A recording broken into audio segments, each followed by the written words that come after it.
Welcome everyone to this week's NSERC PermafrostNet seminar series hosted by myself, and today's presenter is Victor Pozsgay. Victor is a postdoctoral fellow at Carleton University under Stefan Gruber.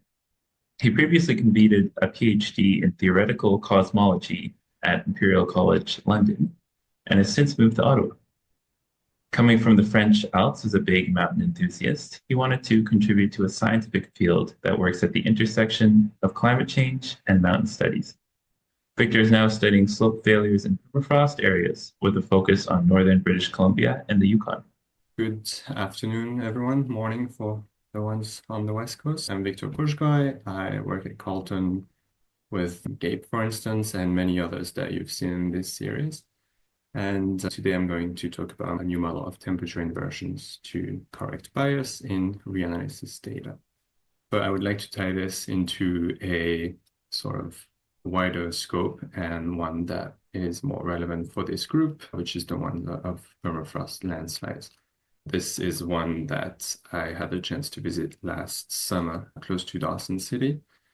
There has been a lot of permafrost landslides happening in this area over the last few summers, and they are increasingly affecting mountain communities around that area, but that's not limited to there. So it's also more globally in Canada. The wider research project that this study is in is to try and estimate the temporal and spatial likelihood of such permafrost landslides. But in order to get there, it's a bit of a long shot. So we have to be able to simulate the ground well and its thermal properties. For that, first of all, so the method that we use to get there is quite a long workflow, but we have to actually start with atmospheric data to be able to drive our model. So what we're using are coarse scale atmospheric data, which is actually called reanalysis data. And those reanalysis services, they are basically a blend of past observations of all sorts, really.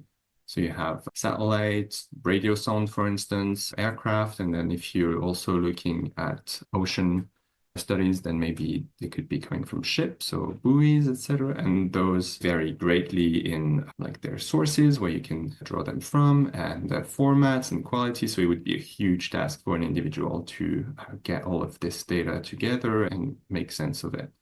This is why we're pretty fortunate that some big organizations are actually doing the job for us. So they assimilate all of this data into a consistent framework, which is consistent in time and in space. So it is globally complete. So they're sometimes referred to as maps without gaps. So they have pretty strong algorithms and models that are able to fill the gaps both in time and in space. And then we are able to get some atmospheric data metrics anywhere globally and for many decades. So some reanalysis products date back to the 40s. So nearly 8, or well, more than 8 decades for ERA 5 of past, weather data, which is a great source to have. They can suffer from considerable biases and trends due to the fact that the observations are not various, say, quality, depending on their location and time of recording. So the quality varies in time, location, and even through the variables. But nonetheless, we have access to a globally consistent gapless source of atmospheric data. However, this is given on a coarse scale, as I said, so it's usually on grid cells that are tens of kilometers across, which could be completely fine if you're working, say, in tundra or in any sort of area that is homogeneous over large scales, over tens of kilometers, where you don't really expect any variation in the climate over these scales. However, if you start looking at sites or areas with a more complex topography, say you have mountains and valleys, then the climate can change very rapidly over extremely short scales from one valley to another, or from even one side of a mountain to another, which is definitely the case in my study area in the southern Yukon, northern BC mountains. So we can't really rely on this raw reanalysis product that's given over these, let's say, fairly large grid cells. So then we can use something called downscaling. So downscaling is a process that takes this four-scale atmospheric data and also makes sense of or integrates information about the topography of your point scale. So you might give it DEM information, for instance, or if not, you can also just say what the slope is of your site, what the aspect is, etc. And then the shading is calculated and there will be corrections for, say, radiation, which will in turn also affect temperature of your site and the wind, and all of the metrics that you might be interested in are then downscaled with this process. And so then you get a point scale time series for all your atmospheric variables that really correspond to the site that you're interested in. This is very powerful, and you can, as I said, you can do that anywhere in the world. And also you can have past weather time series that extend back to the 40s. So you can actually study some pretty long-term effects. Once you have this, you can finally drive your permafrost model or any type of land surface model. So those are models that couple the atmosphere, like the air above your site, and possibly the vegetation if there's any, and possibly the snowpack in the winter, and also obviously all the ground characteristics, and solves all of those heat and water equations, and then you can get some answers about your thermal properties of the ground, and hence infer the presence or not of permafrost, for instance, and get some permafrost metrics as well. Now you also can look at different models, and you can also run a lot of different simulations depending on the parameters that you want to vary. And this can quickly get out of hand, and then we use a supercomputer to deal with that. Then obviously we get a whole lot of data back, and that's the next problem, is just to analyze this, but it's a nice problem to have. So how reliable is this all? Obviously, models are not perfect, so they make a lot of assumptions. They could be physical assumptions on the physical processes, simplifications depending on your point of view and on what you expect your model to do. So modelers that come from different fields, say engineers or people in the permafrost community or hydrologists, etc., they will have different issues in mind and different answers they want to see. So they might use different physical processes, and they might also use different hypotheses, etc. And then you might also make simplifications simply for the numerical aspect of your model to make it converge faster or to make it converge at all. And so one way to deal with that is to use different models and then maybe compare the results to get a good idea of the actual result, and also to get a sense of the spread and the uncertainty. So that's something that we can definitely do. But then sites are also pretty hard to parameterize. So your model results are only as good as the parameterization that you give. And so if you expect to get results for a site, and if you don't parameterize it very well, then there's no reason why you should really trust the results that you have. So those parameterization can be anything from topography, they can be whatever vegetation you have, they can be the snowpack. So snowpack is simulated, but there might be some wind redistribution that you need to take into account or not, depending on the topography. It could be the soil type, which is obviously a very important one, etc. All of this information, you might need to go on the field to actually observe it and bring it back to the lab to enter this into your simulations.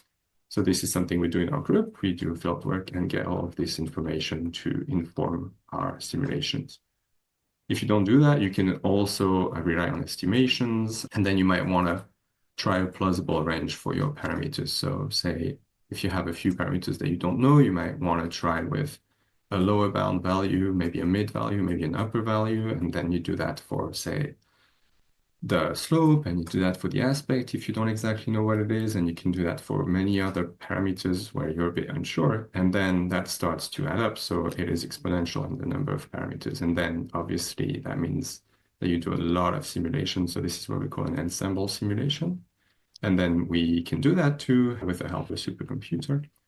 But then something that I find quite interesting is that the driving data itself can be somewhat unreliable. And as I said earlier, especially in the mountain terrain, it can be biased, especially the temperature can be biased, and especially if temperature inversions occur. So this will be the scope of this presentation, is to try and address this, and I will come back obviously on what the temperature inversion is.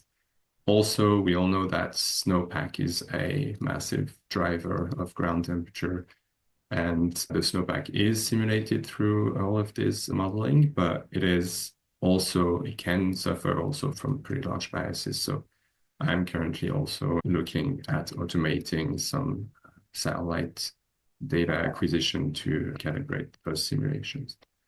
But anyway, today we'll focus on a model of temperature inversions.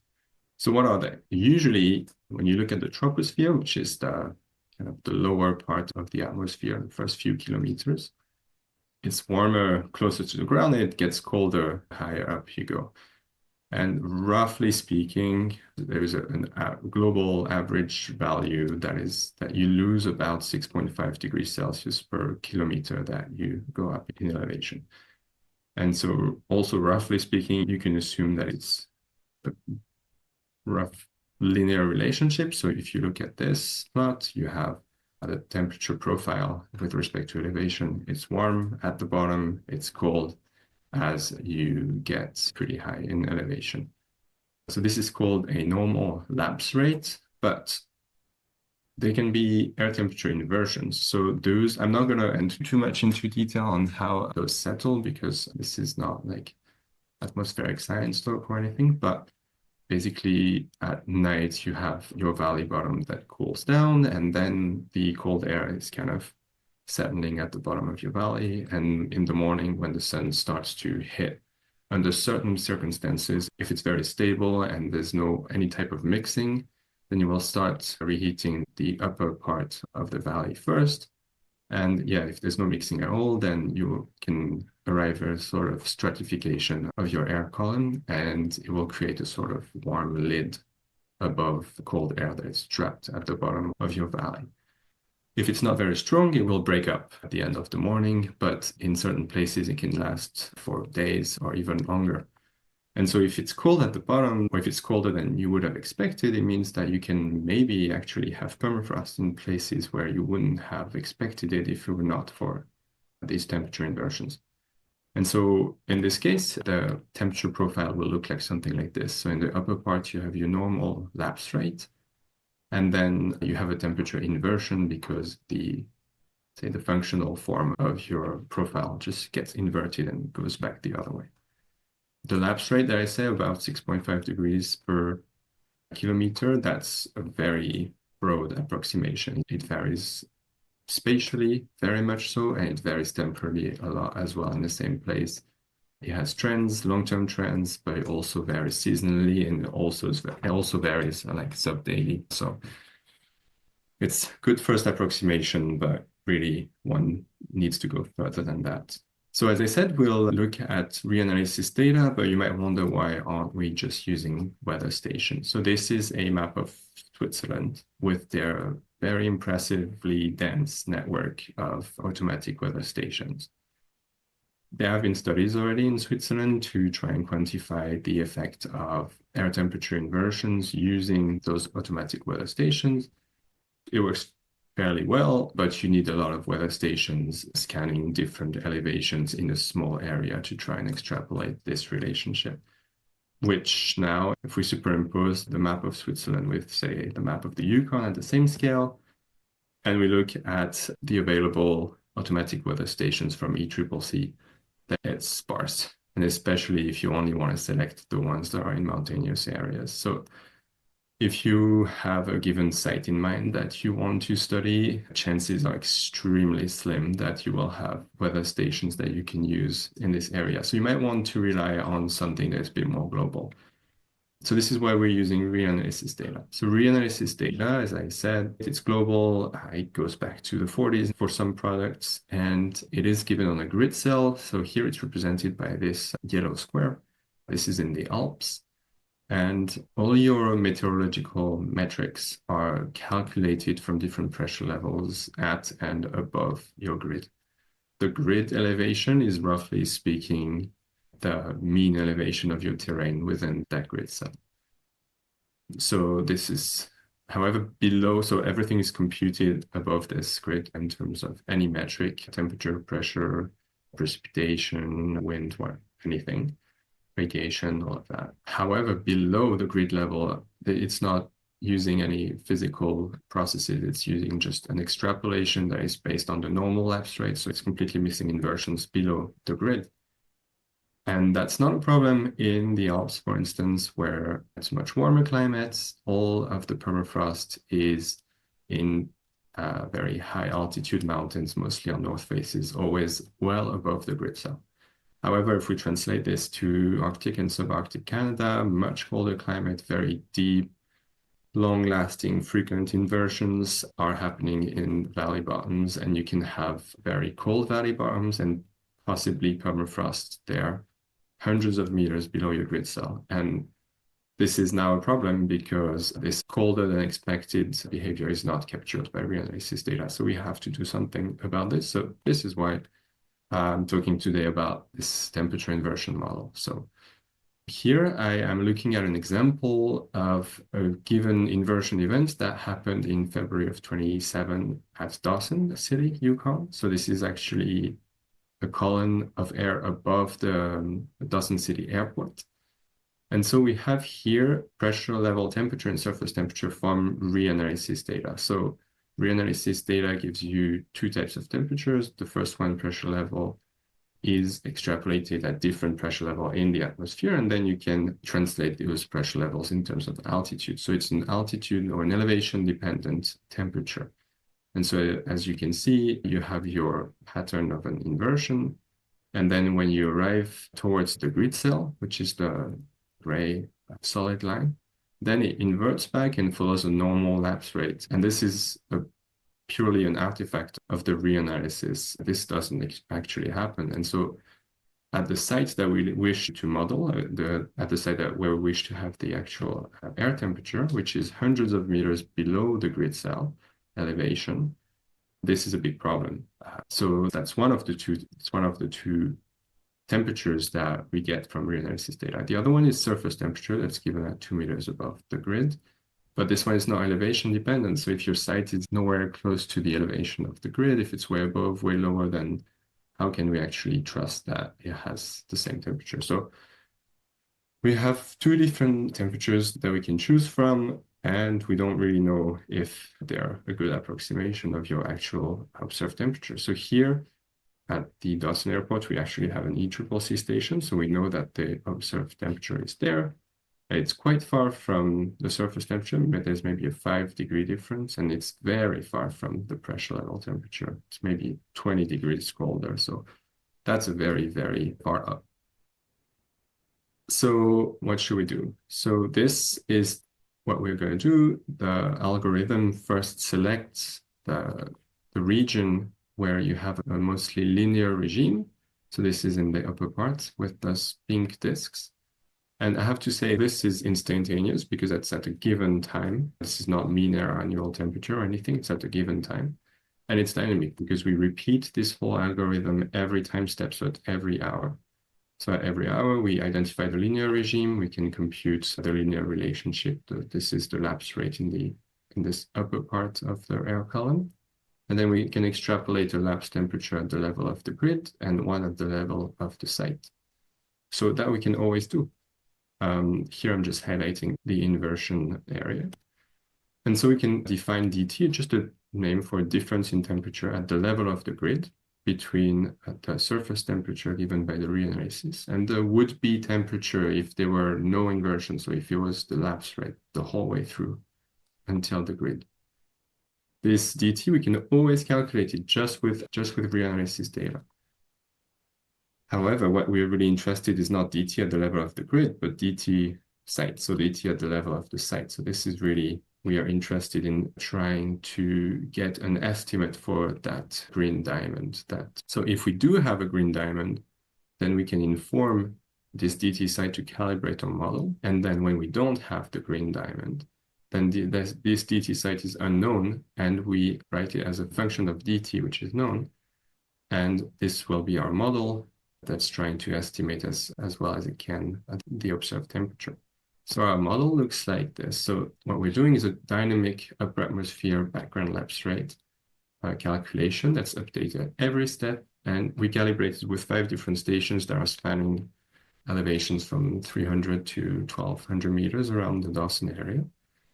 And so this is looking very simple. DT site, which is what we're looking after at the level of your site at any elevation, is simply DT at the level of the grid, which was here, times a linear factor of the elevation. So it looks like this. It's just linear in elevation. And then you add a reanalysis bias. So the reanalysis data can have regional biases, and they can also have seasonal biases, etc. So this is all included in this term, which looks like an annual oscillation. And on top of that, this is purely independent of elevation. So the whole information on elevation is only in the alpha parameter. And then if we look at long term, we can also, I'm not going to enter into this because it complicates the formulation of these 2 parameters, but we can also get an idea of how those parameters need to be changed, because in Dawson we have actually records that date back to 1897, so we can get very long-term trends. So does it work? That's the question. So this is our study area around Dawson City. There's 17 different sites, and I'm not going to look at the performance of the model in terms of air temperature, but I'm going to go straight to the next step. And this is what we're more interested in here in this sort of permafrost setting, is how well does it perform in terms of ground temperature. So 17 different sites around Dawson City. All of them are equipped with 3 different data loggers for ground surface temperature, so around 10 centimeters deep. And for each of these sites, we installed them 2 summers ago, and we read them a summer ago. So we have a full year of data. And so we can also, that's on one side, the observed part, and then we have the simulation that we can do. So for the simulation, we have observed all the parameters. So we can parameterize all of our sites very well, and then we can inform our simulations very well as well, and run them for this period. However, we drive them with 3 different air temperatures. So we can drive them with either the pressure level air temperature, which was the elevation-dependent temperature from the reanalysis data. This is usually what's done. We can also drive them with the surface air temperature, which is not elevation-dependent. That also comes from the reanalysis data. Or we can drive them with our model of inverted temperatures. And so how does that compare? So we're going to look at the results of ground surface temperature simulations versus observations for all of these sites. So here you have a big table that summarizes the results. So you have 17 different sites ranked according to their altitude. For each site and for each logger, we are comparing the time series of the ground surface temperature for the simulation versus observation. And we're comparing their mean bias error for the full year, their mean annual error for the full year, and the R-squared. And we come up with a scoring system. So here I'm not giving you any actual bias or anything. I'm giving you a scoring system. It's just a matter of what performs better. So 0, worst agreement, 100, best agreement. We're not going to go too much into details. I think it's quite visually striking that on the left, which is driven by pressure level, it's air temperature, it's very red, so the agreement is quite poor.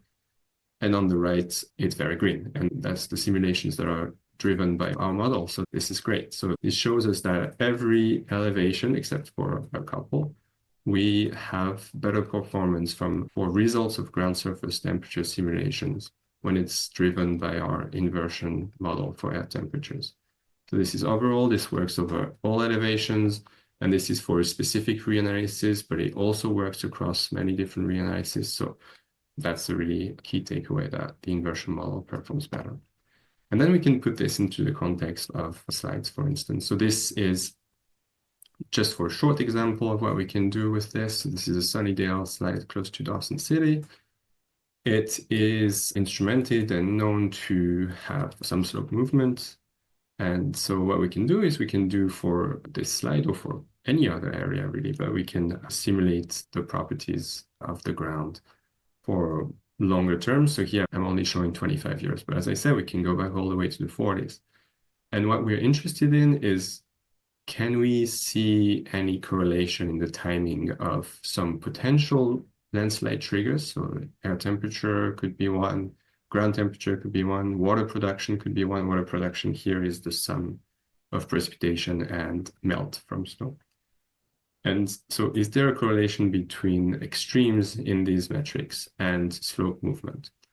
So here, the plots that I'm showing are not absolute. No, they're not values directly of your metrics, but they are more so measures of anomalies for this period. And we can see that the anomalies is huge in water production. There's a huge excess of water production over the last few years. And in some cases, it corresponds to the time window of a lot of the landslides that have happened around Dawson City. And so this doesn't give us any direct proof, but with this method, and if it's reproduced, which is at that moment what we're trying to do, if we can reproduce that at many places where we've observed the slides, we can start drawing, or at least looking at correlations between the timing of these extremes. And now we're going to look also, they're not shown here because we haven't done them yet, but we can also look at metrics for permafrost. So the top of permafrost and, well, a lot of different metrics for permafrost and how they coincide with some slope movement. And then we can go back all the way to the 40s, so we can also look at different trends, etc. So as a conclusion, we have successfully implemented a dynamic model of temperature inversions into this whole permafrost simulation workflow that we can then apply in the context of permafrost landslides. Those time series are reliable, especially in complex terrain, so this is good. It performs better than reanalysis product. And this is something that I think is quite important. It also is future-proof because it uses reanalysis data, which always incorporates new observations. And so it is ever improving physically based data. You can also do that anywhere in the world, so it's quite powerful. And yes, so I've mentioned that already. So I'm going to stop here. Thank you. Thank you for that great presentation, Victor. I have a quick question to start. So, Victor, what do you think some next steps are to more concretely applying this inversion model to landslide predictions or learning more about landslides in general? Yeah, so first of all, it came clear very recently that the profile of such inversions are very local. And so the calibration for an area around Dawson City might not work further up. So we're in the process of writing a paper around the corridor of the Dempster Highway a bit higher up north. And actually, the same model works, but it needs to be recalibrated there. So this is great because it shows that the shape of the model, or like the model itself, can be applied in different places, but then it is a limitation that it needs to be calibrated in different places.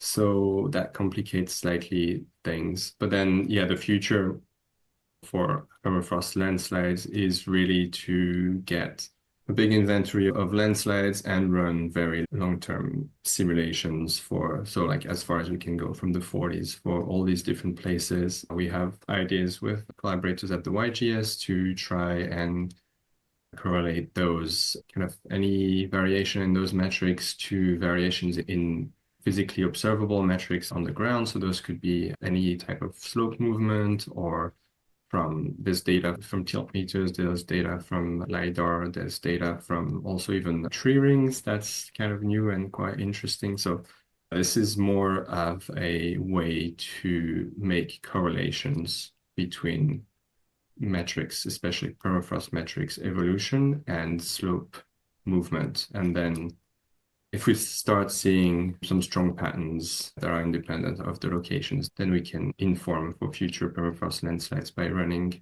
now future scenario models. Okay, great. I'd like to thank you again, Victor, for that great presentation. Have a good day.